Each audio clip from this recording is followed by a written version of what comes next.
worthy, thou art worthy, O Lord, worthy, O Jesus, to receive glory, honor, and power, for thou wert created. All things that for thy pleasure, that thou wert created, there is none holy as the Lord, hallelujah. There is none beside thee, not beside Jesus, not anyone, any God from heaven and earth. There is no holy as the Lord. Thank you, Jesus. Éternel, je te rends gloire, je te bénis. Je te dis merci, Seigneur, pour ta présence et tout ce que tu fais pour ton peuple que nous sommes. Je viens encore devant ta présence, Seigneur, te dis merci. Que la grâce et ta miséricorde nous soient accordées. Et le Saint-Esprit que tu nous as promis se manifeste sur toute la terre. Bénis le nom de l'Éternel. Je te dis merci, Seigneur, pour tous ceux qui vont écouter mon témoignage. Que la grâce de Dieu les visite aussi comme tu m'as visité. Papa, je te dis merci. En contrôle, au nom tout-puissant de Jésus-Christ. Amen. Je vais vous parler de mon témoignage, comment j'ai rencontré le Seigneur. Mais avant tout cela, je vais vous lire un petit passage biblique. Je vais vous lire Deutéronome 4, verset 29. La Bible dit, c'est de là aussi que tu chercheras l'Éternel ton Dieu et tu le trouveras, si tu le cherches de tout ton cœur et de toute ton âme. Amen. Je vais encore vous lire un autre passage biblique. Je vais vous lire Jérémie, le livre de Jérémie, Jérémie 29, versets 13 à 14. Je lis la parole de Dieu au nom de Jésus-Christ. La Bible dit, vous me chercherez et vous me trouverez. Si vous me cherchez de tout votre cœur, je me laisserai trouver par vous, dit l'Éternel, et je ramènerai vos captifs. Je vous rassemblerai de toutes les nations et de tous les lieux où je vous ai chassés, dit l'Éternel, et je vous ramènerai dans le lieu où je vous ai fait aller en captivité. Amen.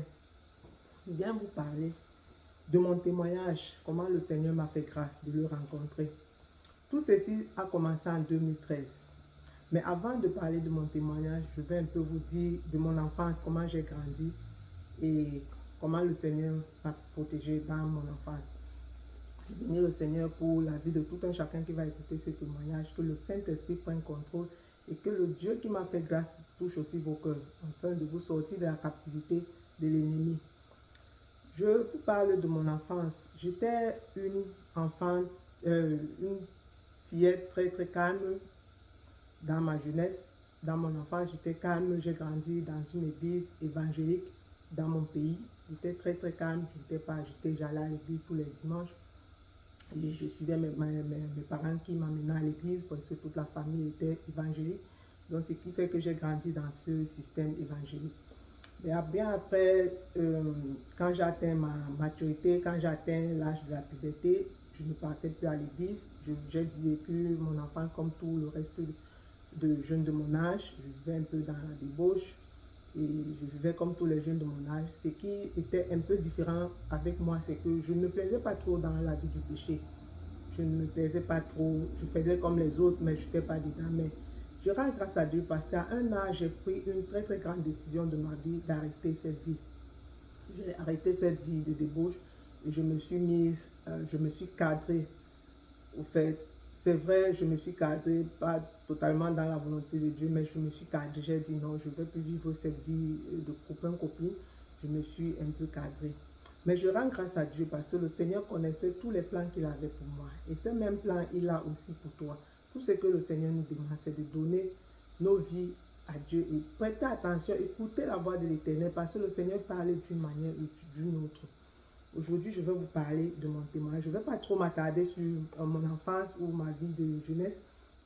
Vous allez écouter mon témoignage au fur et à mesure que je vais faire des vidéos Donc vous allez vraiment écouter mon parcours et ma vie aussi, et les péchés dans lesquels je me suis mise, et comment le Seigneur m'a fait grâce quand j'ai donné ma vie au Seigneur.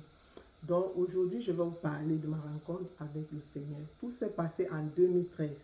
En 2013, cette année 2013 où le Seigneur a fait les merveilles dans ma vie. Je me rappelle très très bien, je ne peux pas vous dire exactement la date, parce que j'étais encore ignorante, je ne savais pas que les expériences que tu pouvais avoir avec le Seigneur, tu devais avoir un cahier pour les noter. J'étais dans l'ignorance, je ne connaissais pas trop.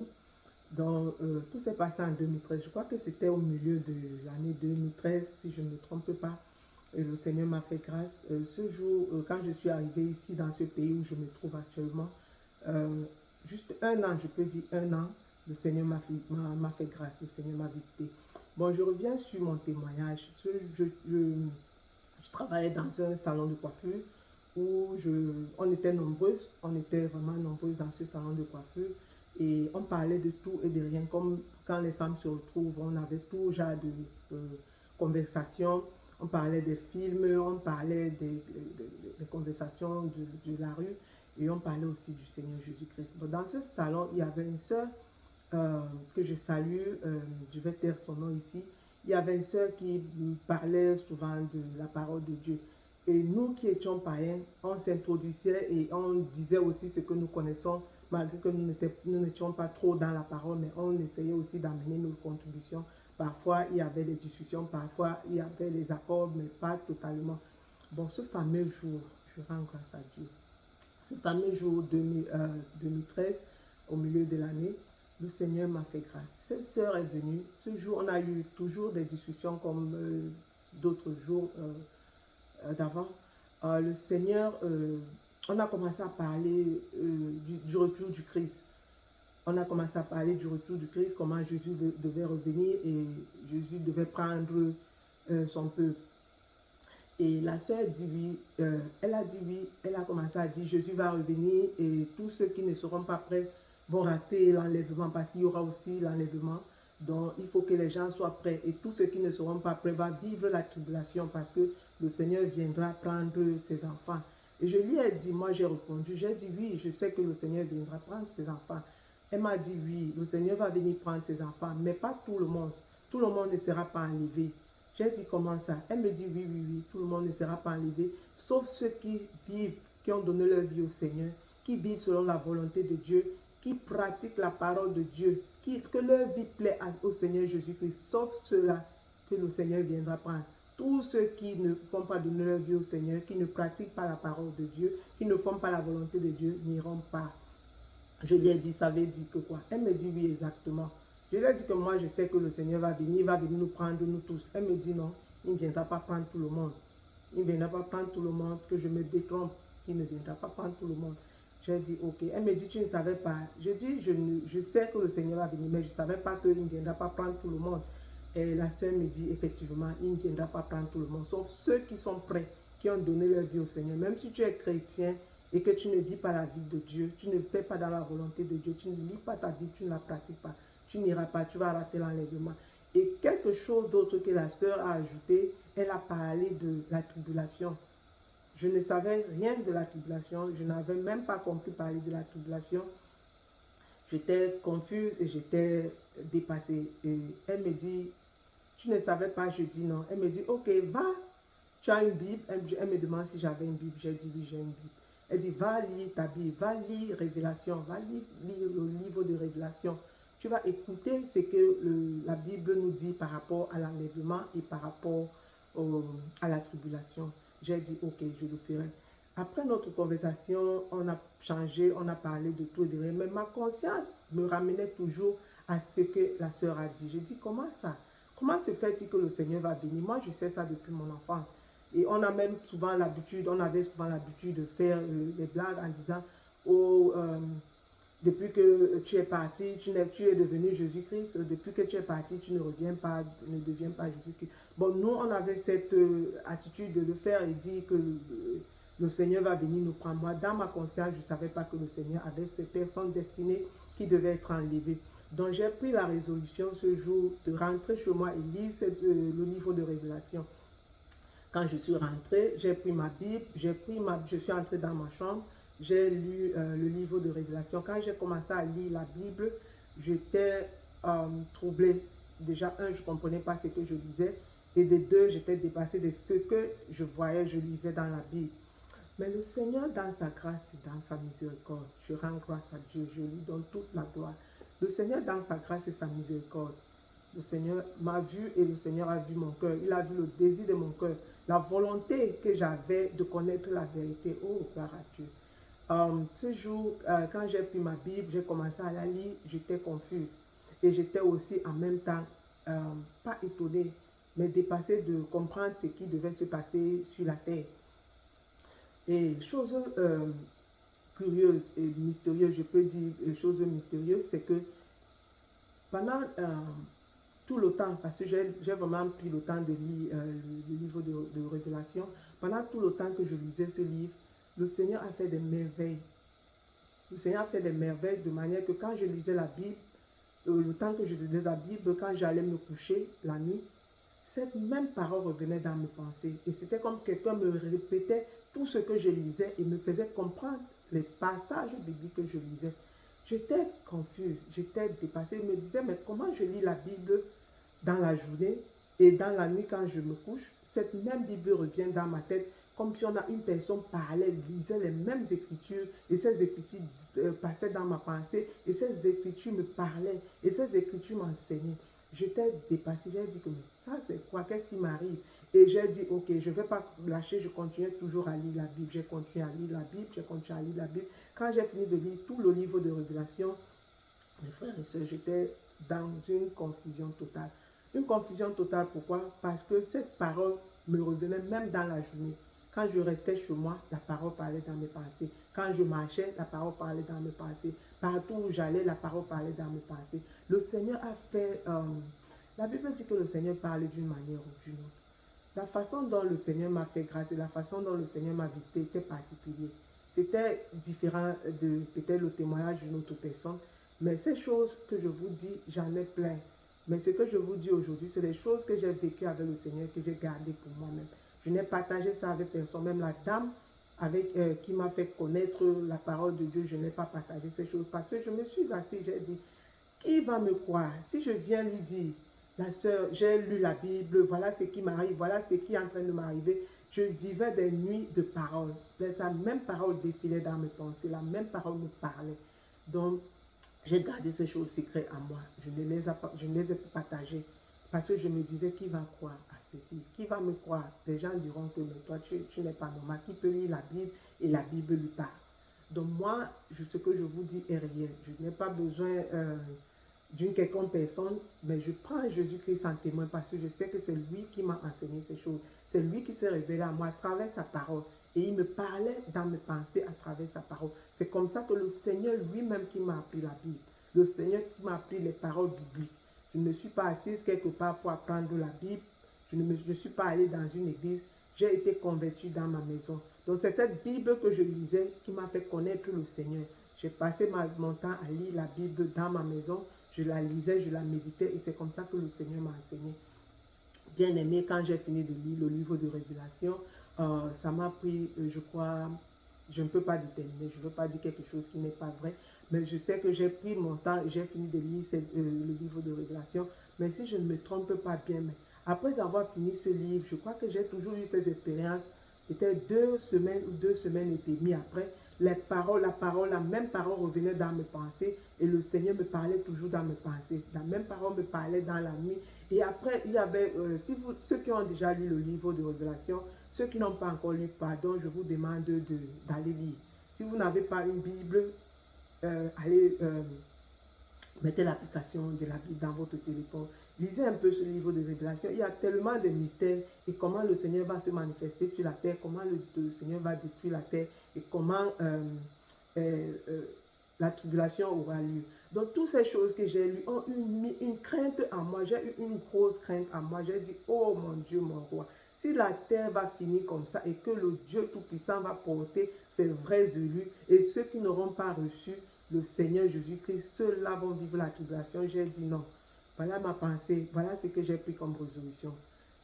J'ai dit non. il est temps pour moi de prendre une décision de ma vie. Si c'est Jésus-Christ qui est mon créateur, c'est lui qui m'a créé, c'est lui qui me donne le souffle de vie. Je n'ai pas eu je peux dire, je n'ai pas eu un enseignement quelconque quand j'étais encore dans mon église. J'étais très petite quand j'allais à l'église, mais après un âge, j'ai arrêté. Donc, je ne comprenais pas la Bible. Moi, tout ce que j'allais faire à l'église, je partais juste à l'église comme tout le monde et je revenais. Mais c'est quand j'ai commencé à lire la Bible que j'ai compris le sens des Écritures, que le Seigneur lui-même m'a enseigné la parole. C'est le Seigneur lui-même qui m'a enseigné la parole. La Bible, si on parle là, c'est le Seigneur lui-même qui m'a enseigné la Bible. Donc j'ai pris la décision, j'ai dit non. Si c'est Jésus-Christ, le Dieu Tout-Puissant qui m'a créé, je vais lui donner ma vie. Et si la fin de la terre sera comme ce que j'ai lu dans le livre de Révélation, c'est mieux pour moi de donner ma vie au Seigneur. Je ne veux pas périr, aller en enfer, je préfère donner ma vie au Seigneur. Et en plus, c'est le Seigneur qui m'a créé. Pourquoi je vais détruire ma vie? Au détriment de la vie, du monde, de tout ce qui se passe, des plaisirs du monde, j'ai dit non, je vais arrêter, je vais donner ma vie au Seigneur. J'ai commencé à prier, je ne connaissais pas prier, je vous dis, le Seigneur m'a appris beaucoup de choses. Je ne connaissais pas prier, mais j'ai commencé à me repentir. J'ai commencé à me repentir, pourquoi? Parce que l'Esprit de Dieu m'a saisi.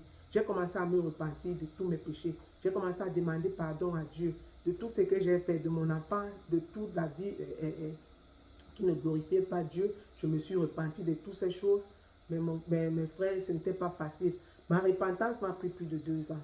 Juste parce que je voulais me rassurer que tout ce que j'ai demandé au Seigneur, le Seigneur me les avait accordés. Donc je priais, je priais les mêmes choses, je me suis repenti vraiment. J'ai eu une longue repentance. Mais je vous dis encore un mystère.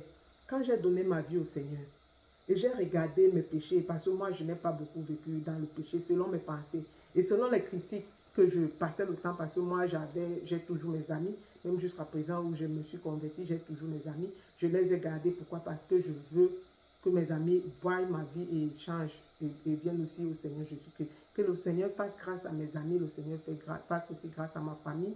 Donc, moi, j'étais toujours en train de parler à mes amis. Je dis, vous aussi, avec votre vie de débauche. J'étais toujours en train de les critiquer. Malgré que moi-même, j'ai vécu cette vie, mais après un temps, j'ai vite pris la décision d'arrêter. Je me suis cadré. Mais après, quand le Seigneur m'a fait grâce et quand je me suis repenti, j'ai compris qu'il n'y a pas de péché, de petits péchés devant Dieu. Péché, c'est péché. Le Seigneur m'a fait comprendre, si je prends tes péchés, je mets sur la balance. Je prends les péchés d'une autre personne, je mets sur la balance. La balance va descendre. Si je mets tes péchés, la balance va descendre. Si je mets les péchés d'une autre personne, la balance va descendre. Le péché devant Dieu est le péché. Même si c'est un petit péché, c'est le péché. Dieu ne tolère pas le péché. Le Seigneur m'a fait comprendre ces choses. Oh my goodness, j'ai pleuré, je me suis repenti, j'ai demandé pardon à Dieu.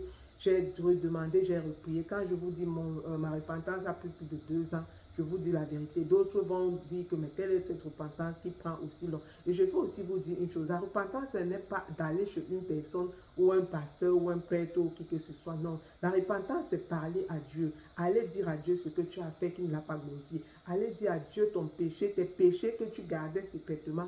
Ces choses-là qui ne glorifiaient pas Dieu. Lui demander pardon. Et la repentance aussi, c'est quelque chose que quand tu dis à Dieu, Seigneur, je ne veux plus faire cette vie, tu prends vraiment la résolution et tu implores la miséricorde de Dieu, tu pries qu'il te donne la force de ne plus rentrer dans ces péchés. Donc c'est comme ça que je me suis repenti plus de 2 ans. Et c'est quand j'ai ressenti une paix en moi, c'est là où j'ai compris que le Seigneur m'avait réellement pardonné. Et je veux aussi encore vous dire autre chose. Après mon parcours avec le Christ, parce que le Seigneur m'a beaucoup enseigné, j'ai une autre révélation que je vous donnerai au fil des temps. Mais voilà, je peux aussi vous dire la délivrance que j'ai reçue avec le Seigneur lui-même. Les choses que le Seigneur m'a délivré. Je vous dis, j'aimais beaucoup regarder les films. Quand je suis arrivée dans ce pays, j'aimais beaucoup regarder les films. Il y avait beaucoup de films américains. J'avais mes chaînes que j'aimais regarder. J'aimais aussi la musique mondaine. Oh, je me rappelle bien, je vais vous donner une petite histoire. Quand j'étais souvent fâchée, quand je rentrais du travail, j'étais fâchée. Je trouvais ma maison un peu en désordre. Quand je commence à gronder mes enfants, le plus petit vient, il dit, maman, ton show est en train de passer là, je vais te mettre la télé.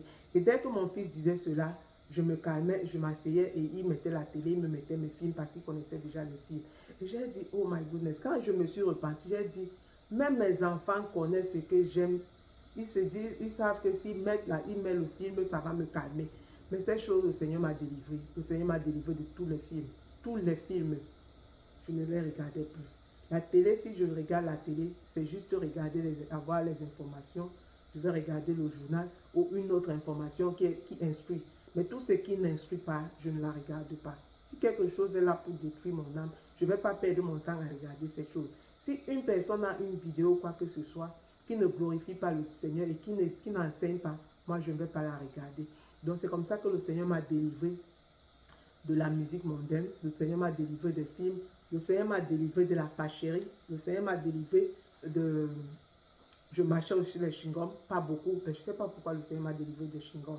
Le Seigneur m'a délivré des chewing-gums, le Seigneur m'a délivré de l'alcool. Déjà, je ne buvais pas trop, je n'étais pas alcoolique. Je buvais parfois un peu de vin rouge, un peu de bière. Le Seigneur m'a délivré de tout ça.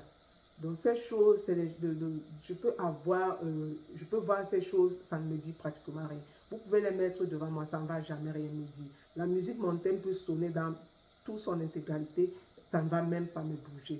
Donc voilà les choses, le Seigneur m'a délivré d'autres choses, mais là c'était à travers le pasteur, là où je partais à l'église. Mais ça c'est les premières choses, ça c'est les basiques que le Seigneur m'en a délivré.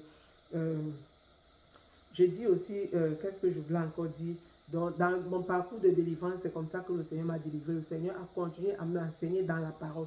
J'ai donné ma vie au Seigneur dans ma maison. Je ne partais pas dans une église. C'est dans la maison que le Seigneur m'a enseigné. Et c'est dans la maison que j'ai commencé, quand le Seigneur m'a enlevé dans les films et la musique mondaine, le Seigneur m'a ramené dans la musique gospel. Donc c'est la musique gospel que je suivais et c'est les prédications que je suivais. Malgré que je ne connaissais pas les prédications, je ne connaissais pas qui prêchait la vraie parole de Dieu, mais le Seigneur dans sa miséricorde et sa grâce m'a fait grâce de connaître la vraie parole de Dieu. Mais je suivais les prédications dans YouTube qui m'enseignaient et qui me parlaient de Dieu. En même temps, là, je continuais à lire ma Bible et le Seigneur continue à m'enseigner. Quand je parle de la prière, c'est le Seigneur lui-même qui m'a appris comment je devais prier. Moi, je ne connaissais pas prier. Je ne connaissais pas prier. Le Seigneur m'a appris à prier. J'ai continué à lire ma Bible. Le Seigneur m'a enseigné à travers les Écritures. J'ai commencé à m'affermir. Je me suis affermie dans la parole de Dieu et tout ce que je faisais. Et je rends grâce à Dieu pour tout ce qu'il a fait dans ma vie. Ce matin, je viens te dire, toi qui n'as pas encore donné ta vie au Seigneur, écoute mon témoignage, j'en ai encore d'autres. J'ai eu beaucoup d'expériences avec le Seigneur. Je vais vous les partager étape par étape, selon comme le Saint-Esprit va m'accompagner. Toi qui n'as pas encore donné ta vie au Seigneur, j'ai pris la résolution de faire cette vidéo pour te parler aussi du Christ. Parce que la Bible dit, s'ils n'ont pas parlé, comment on va écouter? Parce qu'il faut que les gens parlent de la parole de Dieu, de la part du Seigneur Jésus-Christ, pour que ceux qui n'ont pas encore compris la parole la comprennent. Parce que beaucoup écoutent la parole, mais ne la comprennent pas. Il est temps pour toi qui es encore dans les ténèbres de sortir des ténèbres parce que la miséricorde du Seigneur Jésus-Christ est encore là. Le sang de Jésus-Christ continue à couler. Dieu Tout-Puissant a envoyé son Fils unique sur cette terre afin que quiconque croit en lui soit sauvé, qu'il ne périsse point, mais qui ait la vie éternelle en Jésus-Christ. C'est en Jésus-Christ que nous avons la vie éternelle. Le seul nom qui nous a été donné sur cette terre, c'est Jésus-Christ. C'est pour cela que je prends la résolution de te parler de la part du Christ. Toi qui es encore loin, toi qui n'as pas encore compris ces choses, il est temps pour toi de changer. Donner ta vie au Seigneur. Regarde ta vie passée. Regarde tout ce qui ne glorifie pas Dieu. Toi-même, tu dois regarder et dire non, cette vie, je ne vais pas continuer à la vivre. Tu as quel âge aujourd'hui, mon frère, ma soeur? Tu vas continuer cette vie jusqu'à quel âge? La mort est là. À tout moment, la mort peut sonner à ta porte. Personne n'a de garantie. Tu ne peux pas dire que je vais garantir mon demain. Et même si tu garantis ton demain, comment? Ce n'est qu'en Jésus-Christ qui a la garantie. Donc je t'interpelle aujourd'hui. Si tu entends la voix du Christ, si tu entends cette parole de Jésus-Christ, n'endurcis pas ton cœur. Parce que le Dieu Tout-Puissant a envoyé son Fils unique, afin que quiconque croit en lui ne périsse point, mais et qu'il ait la vie éternelle. Aujourd'hui, le Seigneur est en train de frapper au cœur de ta porte. Fais aussi comme moi. Si le Seigneur m'a fait grâce en me montrant les Écritures et en me dirigeant selon sa volonté, il va aussi le faire avec toi. Tout ce que Dieu veut, c'est juste commencer une petite décision. C'est la petite décision parce que la flamme là que tu vas engager dans ton cœur, c'est cette flamme que le Seigneur va regarder et il va utiliser cette flamme pour te faire grâce. Il va utiliser ce désir de le connaître, de te visiter. La Bible dit que quand tu cherches Dieu avec tout ton cœur, qu'il se laisse trouver. Donc mon frère, ma soeur, je te dis de chercher Dieu avec tout ton cœur. Ne regarde pas ces choses de la terre. Toutes ces choses qui sont sur cette terre sont passagères.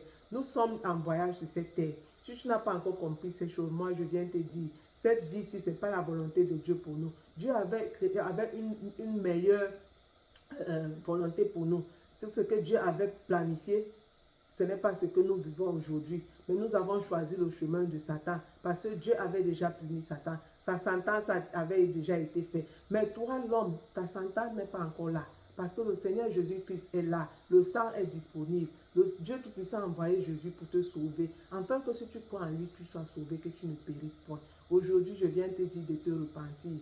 Sans la repentance, tu n'auras pas le Saint-Esprit. Sans la repentance, tu n'auras pas Dieu. Parce que c'est quand tu te repens, Dieu te pardonne de tes péchés. C'est comme ça que le Saint-Esprit viendra habiter en toi. Et maintenant, Dieu va commencer à te parler dans sa parole. Dieu va commencer à marcher avec toi. Dieu va t'enseigner chaque jour, comme il a fait avec moi. Le but n'est pas toujours d'aller dans une église. Le but, c'est d'avoir ta Bible. Si tu n'as pas une Bible, je t'encourage d'acheter une Bible. Parce que la Bible est très très mieux. Parce que quand tu lis la Bible, parce que quand moi je lisais la Bible, les Écritures me parlaient. Je vous dis la vérité. Je vous dis ces choses aujourd'hui. Mais je sais que ceux qui ont reçu aussi la grâce de l'Éternel, qui les a visités, pourront aussi témoigner de cela. Mais moi, je vous dis, c'est que l'expérience que moi j'ai eue avec le Seigneur, les Écritures me parlaient. Si tu prends aussi la décision de lire ta Bible, les Écritures vont te parler. Le Saint-Esprit va te visiter. Jésus-Christ même va agir. Il va se manifester, il va te faire grâce. Il est là pour pardonner de nos péchés. Le sang est disponible. Il est mort sur la croix pour toi et pour moi. S'il a fait pour moi, il le fera aussi pour toi. Prends la décision. Tout ce qu'il y a lieu de faire, c'est juste de prendre une décision. Que le Seigneur Jésus-Christ, qui m'a fait grâce, vous fasse grâce. Que tous ceux qui suivront cette vidéo regardent leur vie. Mettez votre vie sur une balance. Regardez à quel niveau la balance va basculer. Que le Seigneur Jésus-Christ vous bénisse et que la grâce de l'Éternel vous comble. Je dis merci à tous ceux qui vont suivre cette vidéo. Que le Saint-Esprit soit à l'œuvre au nom tout puissant de Jésus-Christ.